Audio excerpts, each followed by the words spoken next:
Prime Minister Carney this afternoon holding his first meeting with the Canada-U.S. Relations Council that former Prime Minister Justin Trudeau set up near the end of his tenure. Here's a photo of that meeting posted to social media by member Wes Hall of Dragon's Den fame.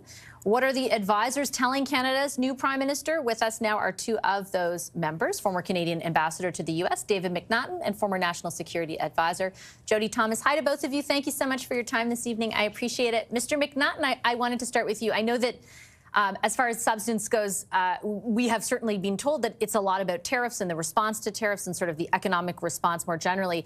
But does the subject of sovereignty and the constant and consistent threats from Donald Trump make its way to these meetings? And if so, what's the best advice to the federal government on how to navigate those threats? Well, of course. I mean, because it's been so constant, and, he repeats it all the time. Obviously, it's something that people commented on. I think that the thing that, was consistent in terms of the advice that the Prime Minister's been getting is that, there's no point in simply, engaging with Donald Trump at the present moment on, the kind of trade things that he's talking about, because he's actually not talking about facts. $200 billion, where does that come from? Fentanyl, I mean, all this kind of nonsense. It's going to be a while before we can engage constructively with Donald Trump because, there's no point in sitting down and trying to renegotiate what he said was the best trade deal ever. We just need to think about what we're going to do in this country to make the country stronger. We need to do some of the things we haven't been doing on defense and security, and we need to get some projects going and look at other markets other than the United States. And when Donald Trump actually calms down and starts talking about facts rather than making stuff up, then maybe we can have a substantive conversation about whether they are going to be a reliable partner in the future or not. Because right now they're not a reliable partner. And as I said, there's no point in, some people have said, well, why don't we advance the 2026, Kuzma review? What's the point in doing that? We had a deal in place and he's just simply gone around it and not obeying, not even living up to the deal that he did. So I think, everybody seems to be pretty determined. Different people come at it from different perspectives, but we've got to do what's best for this country. And what's better for this country is, doing some of the things we haven't been doing as a country for quite a long time. And I think that's going to be good for us. Got Ms. Tomas. I will swing over as promised to you for a follow-up. Everything Mr. MacNaughton was saying about how difficult it is to engage with Donald Trump, given the fact that, and his administration, given the fact they're not dealing in fact. I'm wondering what the level of consensus is around that, around the table that you both are sitting on, and if, in fact, the advice is then to keep looking inward, as we've heard more and more from not just the Prime Minister, but politicians of all political stripes right now. Well, thank you for the question. I think that the consensus is absolutely that dealing with the United States right now, particularly to renegotiate the trade deal, is not good timing, that there are other priorities, and that this is the time actually to build internal resilience and look at our own internal trade barriers, but also develop new ties and work to optimize the trade deals that we have in place. We are the only G7 country with a trade deal with every other G7 country, and those should be optimized at this point in time. And as Prime Minister Carney said to us, that was a good part of the reason why he chose the two countries he went to last weekend for his first overseas visits.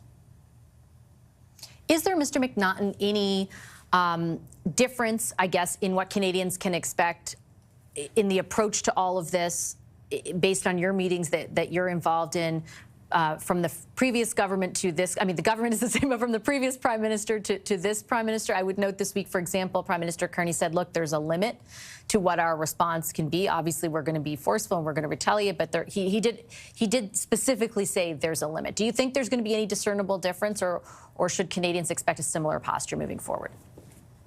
Well, I think, what Prime Minister Carney said, and I think what you just heard from Minister Champagne is true, and that is, there is a limit to, how much retaliation we can do that is effective without, harming our country too. So I think we've got to do the retaliation that we're doing, but as we can't win a all-out trade war with the United States. And so there has to be something else that we're doing, and that is, as Jody just said, to deal with internal trade, but also to get some projects going that we have been talking about, but haven't moved on.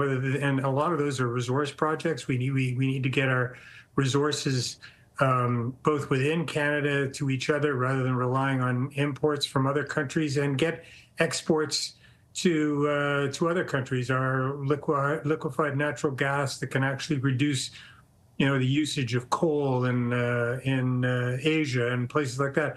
These are things that people have talked about, but we've moved too slowly on, frankly. And I think if there's a difference between the past government and this government, and part of that is just, internalizing what Donald Trump is actually saying and doing, is we've got to get on with it. And it's not a matter of promising things happening 5 years from now or 7 years from now. It's about getting things done now. And that involves, there's an urgency in a support within Canada that I haven't seen in a long, long time. So I think, we've got a lot that we need to do, and we will do. And people are just going to have some patience and not try to panic about trying to do a bad deal with Donald Trump when he's, in the mood he's in at the present moment, and with some of the advisors he's got around him who don't rely on facts either.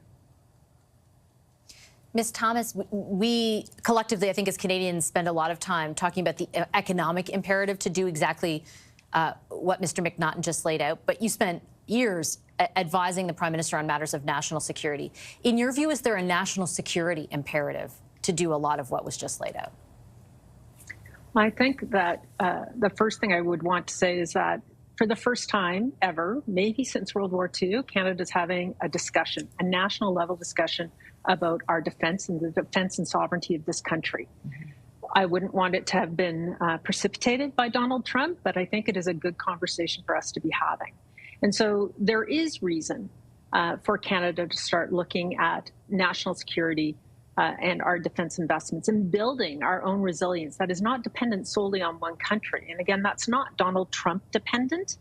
It is about having resilient supply chains, an array of supply chains, and being able to be interoperable with the United States, but not integrated with the United States in terms of the protection of the sovereignty of this country.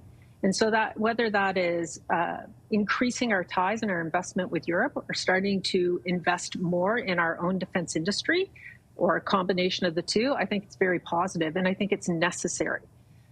Do I think that Donald Trump is a national security threat to Canada? Economic security and national security are inextricably tied. You can't separate them. And so if he's attacking our economic security, he is by definition attacking our national security. Okay, I'll leave it on that note. Thank you very much, both of you, for making time for the conversation tonight. I appreciate it. Nice to see you both. Former Ambassador to the U.S., David MacNaughton, former National Security Advisor, Jody Tomas.